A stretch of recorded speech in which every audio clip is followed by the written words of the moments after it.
Hola a todos, en esta oportunidad vamos a hablar de esta guía semiotécnica de semiología cardiovascular, que es la que va a guiar cómo desarrollar un trabajo práctico, cómo desarrollar adecuadamente los pasos en el arte de la semiología cardiovascular. El primer dato que deben aprovechar en un trabajo práctico a la hora de revisar a un paciente es el interrogatorio. Estos son los datos que sí o sí deben estar, que no debemos olvidar de preguntar cuántos años tiene, el género, qué factores de riesgos cardiovasculares tiene, por ejemplo, si es hipertenso, si tiene diabetes, colesterol, cigarrillo, tabaquismo. Respecto a sus antecedentes, vamos a preguntar si tiene antecedente de enfermedad cardíaca, vamos a hablar de manera sencilla con el paciente. Y el paciente nos dirá si tiene antecedente de colocación de un stent, colocación de marcapaso, reemplazo valvular, bypass. Vamos a preguntar directamente, ¿tuvo un infarto? ¿Tuvo arritmias? ¿Algún problema cardíaco? Lo más importante del interrogatorio es el motivo de consulta. Es decir, tener bien en claro por qué viene el paciente. Si el paciente viene o no por un motivo de consulta de síntomas cardiovasculares. Los síntomas cardiovasculares son el ángulo, dolor de pecho, el mareo, el desmayo, pérdida de conocimiento y síncope, las palpitaciones y la disnea. Con lo cual, si el paciente no viene con nada de esto, no está consultando por un motivo cardiovascular. Esto nos tiene que quedar bien en claro. Si viene por un dolor de pecho, si es un dolor de pecho anginoso, si viene por disnea, disnea de esfuerzo, etc. Y por último, la medicación habitual. Debemos tomar nota, obviamente, que van a adquirir mayores herramientas en medicina interna el próximo semestre. Una vez que termina el interrogatorio, es muy importante que el interrogatorio termine con una hipótesis diagnóstica. Es decir, nosotros debemos tener en claro si el paciente consulta por un motivo de causa cardiovascular o no. Y si es un motivo de consulta cardiovascular, ¿cuál? Ejemplo, viene un paciente por palpitaciones, pienso que el paciente puede tener un síndrome arrítmico. Si el paciente viene por desmayo, pérdida de conocimiento, síncope, pienso que el paciente puede tener un síncope cardiogénico.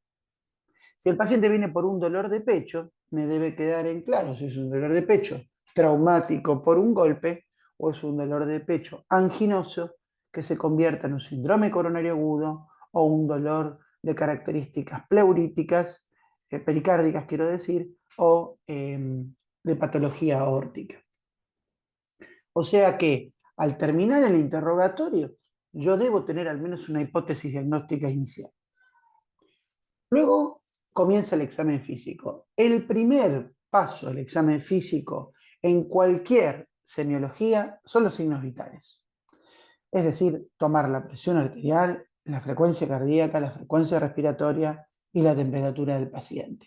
Cualquier de estos signos vitales que esté alterado nos puede orientar incluso a qué debemos buscar en el examen físico. Si el paciente está febril, vamos a pensar en causas infecciosas. Si el paciente está taquicárdico, podemos pensar en arritmias, bradicárdico lo mismo, si está hipotenso en un cuadro de shock, etc. Una vez que obtenemos los signos vitales y los tenemos ya anotados, continuamos con la semiología cardiovascular. Al principio es la inspección, mirar al paciente, mirar la actitud, si el paciente está disneico, si está marcando un dolor anginoso, si está ictérico. Inspeccionarla en el cuello, el pulso venoso, la ingurgitación yugular, que ahí sí nos salteamos a palpación y terminamos la inspección de la ingurgitación con el reflujo hepático yugular. Hacemos las dos cosas juntas. Luego vamos a inspeccionar si hay algún latido evidente, que esto más frecuentemente se palpa. Luego sí pasamos a la palpación. Lo más importante en la palpación es inicialmente identificar el choque de la punta. Lo vamos a hacer a mano llena y luego lo vamos a identificar de manera digital. De esta manera vamos a identificar si el paciente tiene o no una desviación del choque de la punta que nos oriente a una dilatación de cavidades izquierdas o cavidades derechas. Recordar las características normales del choque de la punta en pacientes brevilíneos o longilíneos. Luego, rápidamente, vamos a palpar latido paraesternal izquierdo, latido paraesternal derecho, que nos hable de hipertensión pulmonar, supraesternal, que nos hable de un latido aneurismático, aneurisma de aórtica, sagital también, que nos habla de cavidades derechas, y por último los frénitos, que en realidad vamos a hacer esta maniobra junto con la ocultación para directamente clasificar el soplo. Vamos a hacer la maniobra de talón de Dressler para buscar directamente la sobrecarga ventricular derecha. Vamos a palpar el pulso hepático con maniobra de Dressler o Carral y también vamos a palpar el hígado, es decir, identificar si el paciente tiene o no hepatomegalia, que nos oriente a una insuficiencia cardíaca congestiva ya con compromiso derecho. Vamos a palpar el relleno capilar y los pulsos arteriales. Siempre vamos a palpar los pulsos carotídeos de manera bilateral y simétrica, los pulsos femorales, siempre palpar los pulsos centrales, sobre todo para determinar si un paciente está en shock, por supuesto que los pulsos radiales y en miembros inferiores. Una vez que hemos finalizado con inspección y palpación, recién ahí pasamos a la auscultación. Obviamente que de acuerdo a lo que hayamos inspeccionado o palpado, también van a surgir hipótesis diagnósticas de si el paciente tiene una sobrecarga ventricular derecha, una sobrecarga ventricular izquierda, ¿sí? En la auscultación nos vamos a centrar al inicio en prestar atención al primer ruido cardíaco y sus dos componentes, el segundo ruido cardíaco y determinar cómo es la intensidad de cada uno, es decir, está aumentado, disminuido, y también la presencia o no de desdoblamiento, ya sea fisiológico o patológico, en el segundo ruido. Vamos a tener claro las regiones de la base, las regiones de la apex, las posiciones y las maniobras. Una vez que tenemos en claro cómo está el primer y segundo ruido, vamos a pasar a auscultar si existe o no la presencia del tercer y cuarto ruido, ruidos de llenado. El tercer ruido, que se presenta en el llenado rápido como galope ventricular, R1, R2, R3. El cuarto ruido, que se presenta como galope auricular, R4, R1, R2. Una vez que finalizamos esto, prestamos atención si hay ruidos agregados, clics o chasquidos, y por último, la identificación de los soplos. Obviamente, cuando ocultamos, inmediatamente nos damos cuenta que hay un soplo y debemos pensar, bueno, ahora voy a centrarme en los ruidos cardíacos y luego en el soplo. Ahora sí, si hay una presencia de un soplo, lo primero que tengo que identificar es si es en sístole o en diástole. Para ayudarme con esta determinación, voy a palpar en simultáneo el pulso arterial. Puede ser un pulso central, como el carotidio, o si tiene un buen pulso radial, también puedo utilizar el radial. Luego que identifique si es sistólico o diastólico, voy a identificar la duración. Ocupa el inicio, el medio, todo, el final o todo, es decir, proto, meso, tele u holo. Luego, una vez que identifique en qué tiempo está y cuánto ocupa de ese ciclo cardíaco, voy a identificar cuál es el área de máxima auscultación.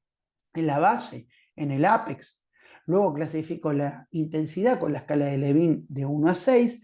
Recordar que entre 3 y 4 se diferencia por la presencia de frémito.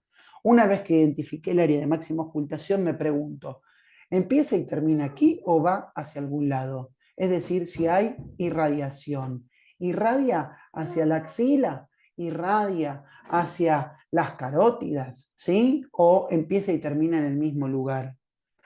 Y luego voy a pensar directamente en una etiología. Es decir, tengo un soplo sistólico, principalmente mesosistólico, eyectivo, que se oculta en la base, que irradia hacia carótidas. Bueno, tengo que pensar que estoy frente a una estenosis aórtica, es decir, que luego de toda esa información yo termino ponderando, pesando y terminando con una hipótesis diagnóstica. Puedo a veces llegar a 2 patologías concomitantes y requerir estudios complementarios. Bueno, ahora hace un comentario final. Para los soplos sistólicos, recordar que existen de eyección y de regurgitación, y que en las áreas que puedo escuchar auscultar soplos sistólicos son en la base, tanto aórtico pulmonar, en el ápex, en el mesocardio y en el tricuspidio. Los diastólicos son o de regurgitación o de llenado, ¿sí? No hay de eyección, hay de llenado. Y las áreas de soplo diastólico son más sencillas. Es en la base, la aórtico y la pulmonar, o en el ápex.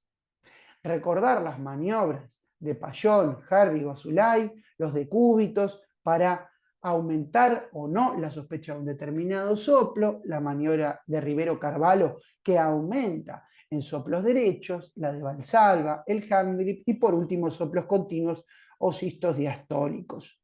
Por último, prestar atención a la presencia de frote pulmonar. Así que bueno, la utilidad de esta guía semiotécnica, semiología cardiovascular, es que ustedes puedan aprovechar al práctico. En las primeras semanas, prestar atención al interrogatorio, adquirir las destrezas en el interrogatorio, tratar de arribar un motivo claro de consulta, si es cardiovascular o no, una hipótesis de diagnóstico inicial. Luego, cuando avance en el examen físico, no dejar de pasar los signos vitales que son importantísimos y se presentan antes que la semiología cardiovascular, y a medida que progresen en las distintas semanas y vayan teniendo las clases, tratar de practicar todo lo que corresponde a inspección, practicar lo que corresponde a palpación y a auscultación. Bueno, eso ha sido todo.